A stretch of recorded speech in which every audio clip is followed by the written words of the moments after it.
Hey folks out there in YouTube land, we got Joel and Powder here at Pinnacle Mountain Gunsmithing.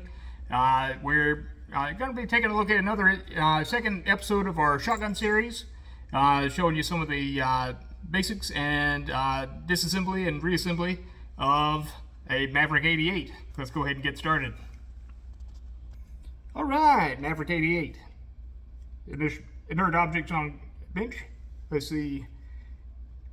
Just basic manual of arms. We have our basic push button safety, fire, and safe. Our bolt release is right back here behind the trigger guard. That way you can, if you're shooting it, you push it like this and come up here and you can open the action. Pretty easy, right? We visually and tactile, we confirm that the gun is empty and we can go ahead and get started. All right. First basic step in disassembly of a Maverick 88. By the way, this is a Maverick 88. It was made by Mossberg. It's kind of their value line for the Mossberg 500 series. It's a little different, but functionally it's about the same. Let's see, basic loading.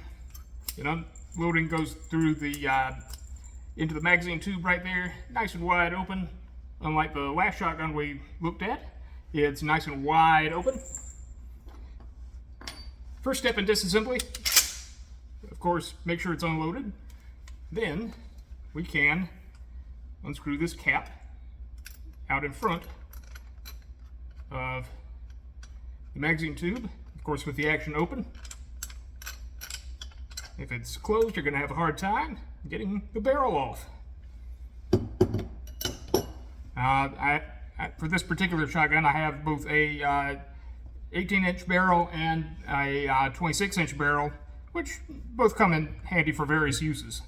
The longer barrel is, of course, better for skeet and shooting clays, whereas the short barrel is more ideal for short range, buckshot, and slugs and whatever else. The longer barrel also does come with screw-in chokes, whereas the short barrel, not so much, which is really not necessary. Alright, once we have the barrel off, you can clean that, get to the breech or whatever you need to do. Our next step is going to be to push this pin right here out. And I'm going to use a punch. You can also use a ballpoint pin. This is not hard to get out at all. With that out, we can pivot the whole trigger and fire control group out. We'll get back to that in a minute. And now we have the bottom of our shotgun exposed. If I pull the slide a little bit forward, you'll hear parts start to come out. That's one of the shell holders. This one's the ejection port side, and the other one should be coming out as well. Little wiggle, and that's the other shell holder. Those both interact with the action bars from the slide. If we slide it a little bit further, you see this carrier piece I have my finger on right here. I'm going to slide that until we get to a little clearance hole in the receiver. And from there we can lift this whole carrier out, and the whole slide can disconnect from the entire assembly. And from there we can just slide our bolt completely out, nice and easy. Big double extractors on that, and only piece left in it is the shell lifter, which is easy to get out just by squeezing those just slightly. Nice and easy. And that's pretty much all the bits. We have our ejector inside the receiver still. It's held in place with a screw. This particular one's Loctited in fairly tight, so I really don't want to mess with it. Don't really have a need to replace it right now. Let's see, what else? I also have this one set up with a little Velcro on the side. Of course, not blocking any of the assembly or disassembly holes. And that's about it. It's a little more difficult to get to the magazine tube and do maintenance on the spring and whatnot, and also more difficult to get out the follower and check to make sure there's no mud or anything in there. Pretty much what you have to do is chuck this up in a vise, probably with a filler block inside that conforms to the inside of the receiver, and use a pipe wrench to unscrew this magazine tube. There's really no need right now for that. You'll notice some wear and tear on this, which is totally normal. It's an aluminum receiver, and this gets used. Yeah, that's pretty much it.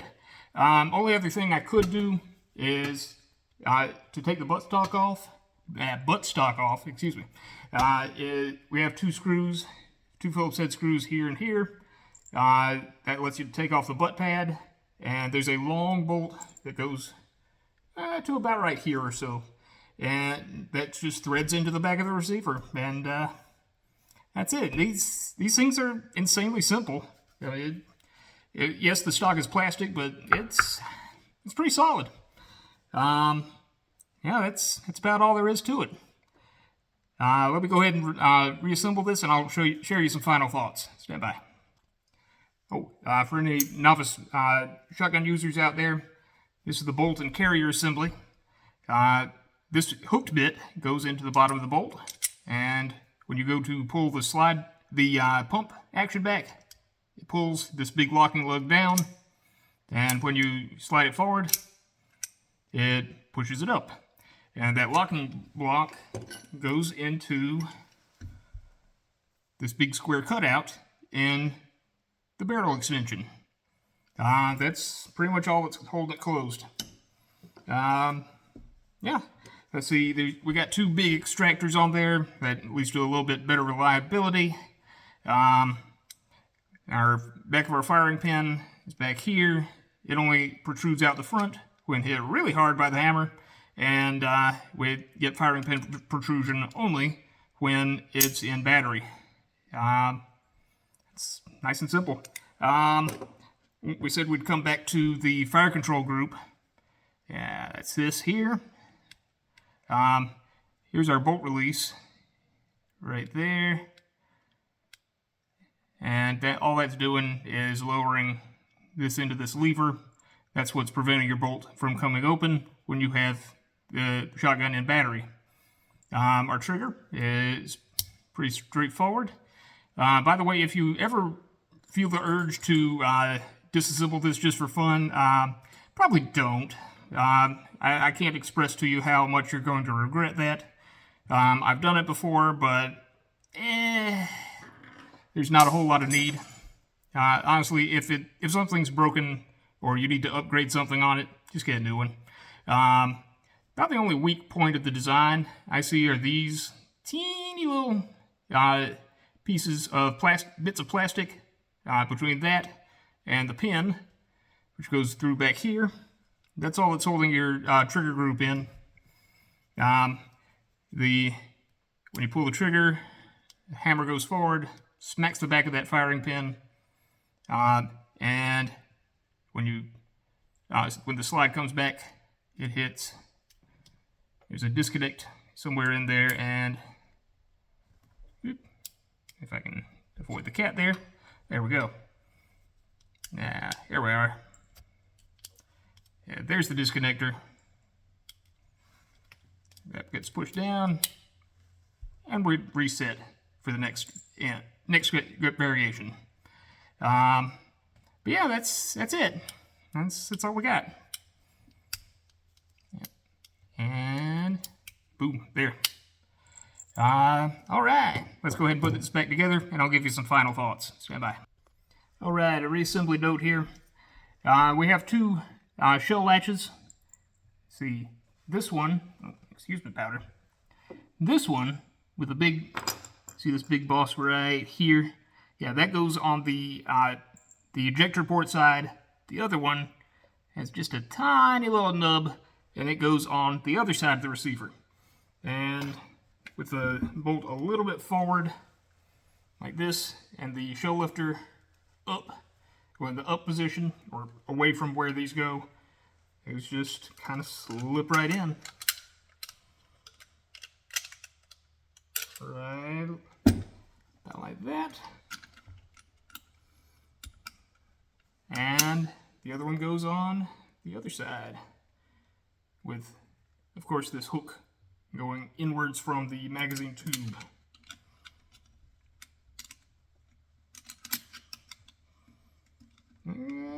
See if my fingers will do it. Alright, I'll catch you back in a sec. Stand by. Alright, we're about to put our barrel back on. Just gonna slide this into the cavity. I'm just making sure it seats nice and firmly down inside the receiver. Give it a little wiggle and turn this little captive nut back there and make sure it gives a few clicks. And a little quick function check. Okay, slide stop, and safety works. Disconnector works as well. All right, that's it. All right, here's some final thoughts for you. I personally really like this shotgun. It's not expensive, but it gives you functionally all the features of a Mossberg 500 that's been used by law enforcement and military clients for many, many decades. Is it the highest speed, low drag stuff out there? No.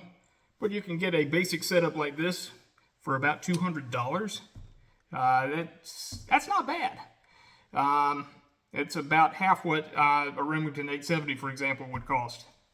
At least in my area. Prices may vary, of course, in your area quite substantially. There's also interchangeable barrels, which there's minor, not really any fit-up issues or anything like that. But yeah, it's been a good, reliable shooter for me. It might be one for you. But I hope you've enjoyed our content today. We have all kinds of merch for sale. We have t-shirts. We have patches, which you can put on your vest. You can put it on your hat. You can even put it on your cat. I suppose that's between you and your cat. Yeah. Oh, she's about to get violent on me here. All right, that's enough. Okay, well, thank you very much. Be sure to do all the good YouTube things. Like, comment, and subscribe. And as always, I'll see you next time. Bye.